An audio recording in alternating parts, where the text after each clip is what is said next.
লক্ষ্মীপুর শহরের নির্মাণাধীন ভবনগুলো পরিণত হয়েছে মাদক সেবীদের আস্তানায়। রাতের অন্ধকারে সেখানে বসে ইয়াবা, গাঁজাসহ নানা ধরনের নেশার আসর।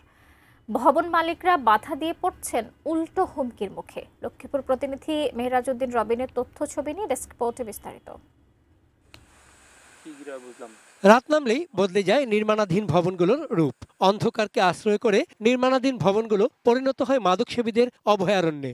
প্রথমেই ভবনের মালামাল, বৈদ্যুতিক লাইট, সিসি ক্যামেরা সহ বিভিন্ন সরঞ্জামও চুরি করে তারা। তারপর নির্বিঘ্নে নিয়মিত বসে ইয়াবা, গাঁজা থেকে শুরু করে নানা ধরনের নেশার আসর। এই মাদকাসক্তরাই জড়িয়ে পড়ে চুরি, ছিনতাইয়ের মতো অপরাধী। রাতে কয়েকটি ভবনে সরেজমিনে গিয়ে দেখা যায় ইয়াবা খাওয়ার ফুয়েল পেপার, গাঁজা সেবনের বিভিন্ন সরঞ্জাম ছড়িয়ে ছিটিয়ে রয়েছে। স্বাস্থ্যকর অল টাইম ফ্যামিলি কেক, সব সময় অল টাইম হেলদি লাইফ। প্রহরী কিংবা মালিক পক্ষ বাধা দিলে উল্টো হুমকি ধমকির মুখে পড়তে হয়। ঘটেছে মারামারি ও মারধরের ঘটনাও। পা বাড়ালেই জেলা শহরটিতে পাওয়া যায় যে কোনো ধরনের মাদক। মাদকের জালে জড়িয়ে পড়ছে কিশোর বয়সী শিক্ষার্থীরা। তৈরি হচ্ছে কিশোর গ্যাং।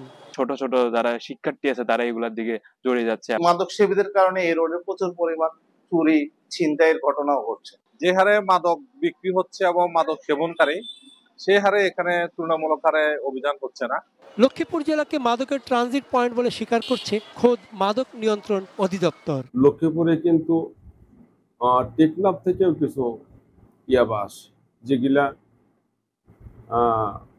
বরিশাল বিভিন্ন জায়গায় পাচার হয়ে থাকে। পুলিশের দাবি তাদের নিয়মিত অভিযান চলছে। 6 মাসে মাদক মামলা হয়েছে 155টি, গ্রেপ্তার 198 জন।